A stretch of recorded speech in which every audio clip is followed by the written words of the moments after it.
Hello friends, welcome to today's daily devotion. We're continuing to look at the Advent story of Jesus' family in Roots by Dan Wilt. Today we're looking in Genesis, the 50th chapter. This is the last chapter in Genesis, and we've now skipped to the story of Joseph. Joseph is the son of Jacob, whom we talked about yesterday, the grandson of Isaac, whom we talked about the day before, the great-grandson of Abraham that we started this week out discussing.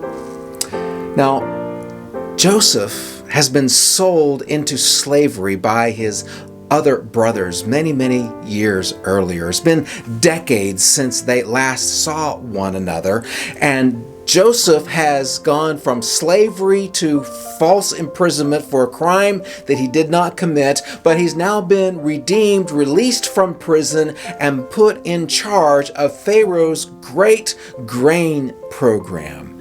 And so now Joseph is having a confrontation with his long-lost brothers in Genesis 50. I'm reading verses 19 and 20. But Joseph said to them, "Don't be afraid. Am I in the place of God? You intended to harm me, but God intended it for good, to accomplish what is now being done, the saving of many lives. So then, don't be afraid. I will provide for you and your children." And he reassured them and spoke kindly to them. What would you do if somebody had done great harm to you? Lasting harm to you. You can show the scars socially, physically, mentally, spiritually. You have been wrecked by someone. And now you get the chance to do something about it. What do you choose to do?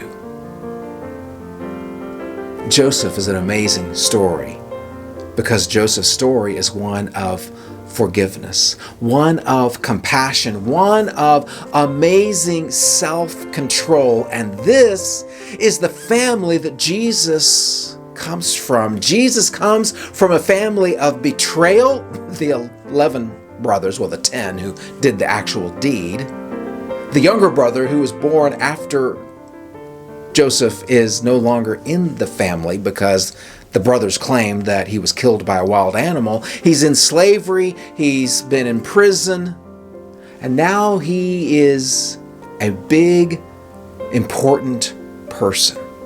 A very important person with the power to do to his brothers what his brothers had done to him. But he chooses to do good, because Jesus is one who chooses to do good. And Joseph had enough Jesus in him that he is able to exercise forgiveness to his family.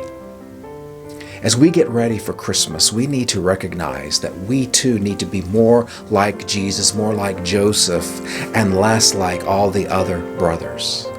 Even when something wrong has been done to us, we need to let it go, give it to God, because their intent to harm can be God's intent for good. I know this is true in my life. As people have tried to hurt me, I am trying really hard not to hurt them in response. And every time I'm able to have that God-given self-control bearing fruit in my life, God's intentions for good really do happen. So be part of what God intends for good, even when others intend harm.